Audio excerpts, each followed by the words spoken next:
ourselves and to really focus on preventative healthcare, not just wait for things to get to a critical stage, but to prevent them before they actually happen. This must be the focus, and this must be the base of our universal healthcare going forward.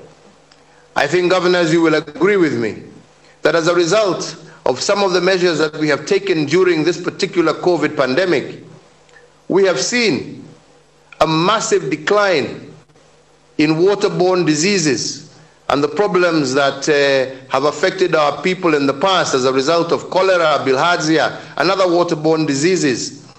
All these issues related to cleanliness. We have seen a huge reduction in the number of cases that are being reported in our respective hospitals as a result of the actions that we have taken on COVID. So mine is to encourage us and to say that as we move forward, some of these positive measures that we have adopted during this pandemic should become the new normal, should become the new Kenya, should become the way we move forward. And we should incorporate and build upon these as we continue, as indeed was said, to strengthen our capacities, especially in our community workers, in our health workers at the grassroots levels, to be able to help us ensure that we are able to prevent before we need to get to the cure. The other issue that I think has come out very strongly in this conference is the need for us to once again refocus on mental health care. We have seen that this is becoming an increasing problem, as I have mentioned in the past, an increasing problem in our country, amongst our people, especially our young people. There is really a need for us to refocus our efforts and redouble the work that we're doing to help and to work with the mental health of our people. And towards this end, I really want to say that it is not just the relatives or the health workers, but it is the population at large. I mean, there has been a huge impact as a result of the lockdown that we have had on our young people who have felt restrained and constrained from the liberties that they know. And this has seriously affected the health and well-being of our young people. So I think that there is need for this, and there is need for a focus on this. And towards that end, without even waiting for the national conference, I do hereby direct the Ministry of Health to begin working on an active plan that they can present to us when we have our national conference on how we are going to deal with the issue of the mental health and mental well-being of our people. I think the other issue that has strongly come out is the issue of the need for transparency, especially with regard to procurement in our country. We have focused heavily on some of the issues that have been raised with regard to procurement in KEMSAR and others, but I think this, as indeed was said by some of the speakers earlier, is not an issue that is related just to the health sector, but indeed to all government procurement. At the national level, at the county level, in the judiciary, in the National Assembly and Parliament, we need to work together because we have the laws. What we need to have are the systems. And again, towards that end, I also hereby direct that the Ministry of Health, within the next 30 days, must come up with a transparent, open method and mechanism through which all tenders and procurement done by KEMSA are available online so that we can see who has been awarded a tender, we can see what is the value of that tender, we can see what was that tender for, we can see as they proceed How was that tender evaluated? We can see how have people bid. We can see who was finally awarded. I think this level of transparency and through the use of technology will go a very long way towards ensuring that we have the confidence of our people, that those who are placed in institutions are able to manage the resources of the Kenyan taxpayer plus our development partners in an open and transparent manner. And I think this, as we start with the Ministry of Health, is something that we must move into all government departments, like I said, be they in the national government, the county government, or for that matter, in the various other arms of government.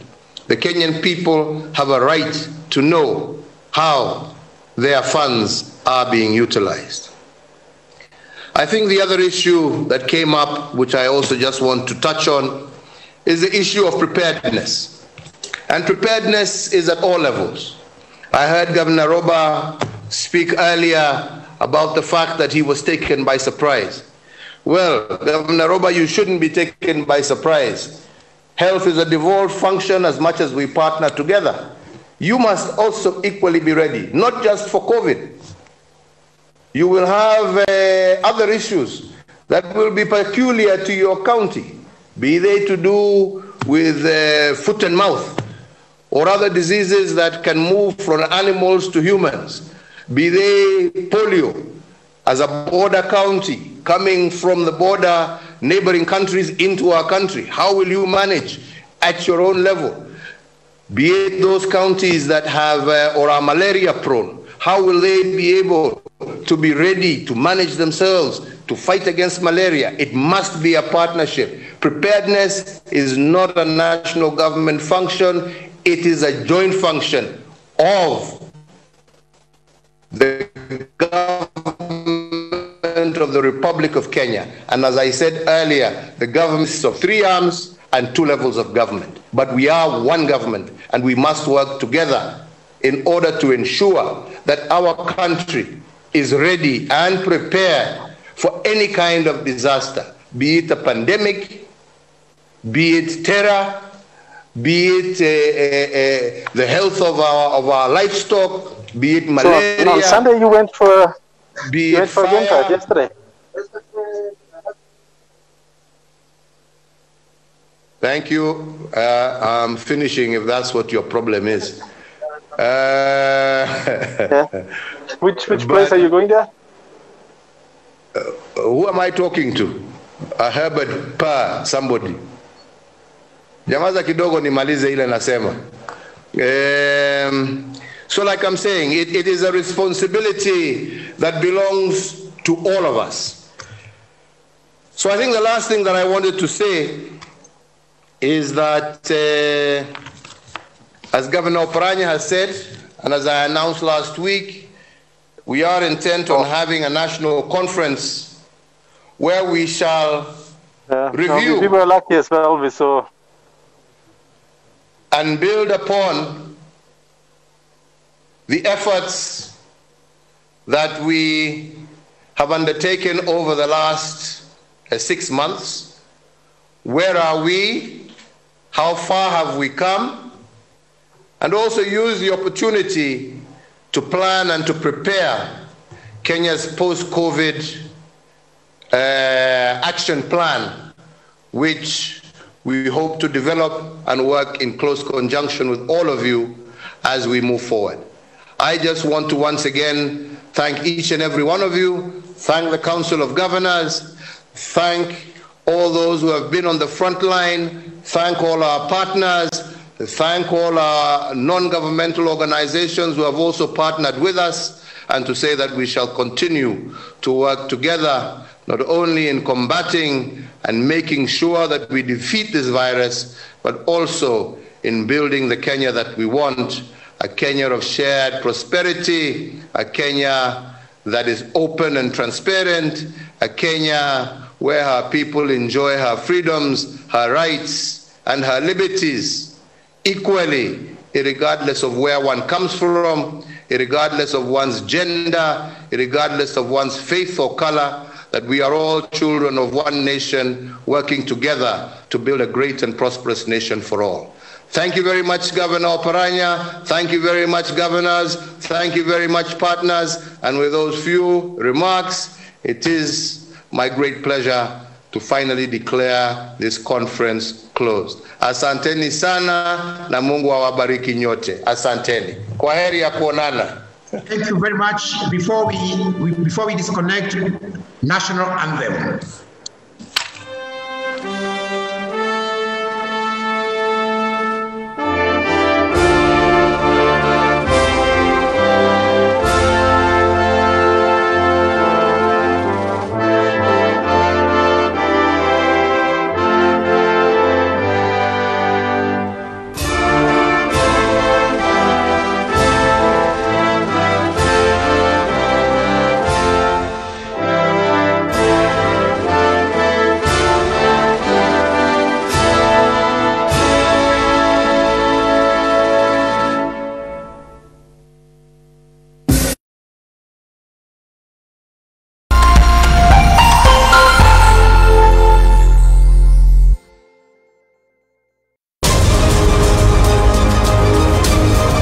To get news as it happens on your phone, subscribe to 20538 for only 6